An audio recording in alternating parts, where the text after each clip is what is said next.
anh phố lâu thính sẽ lo cả vòn rình dê lăng thế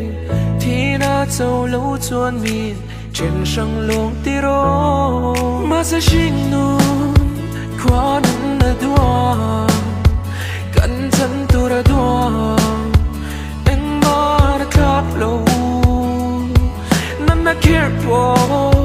cẩn thận tu ra đua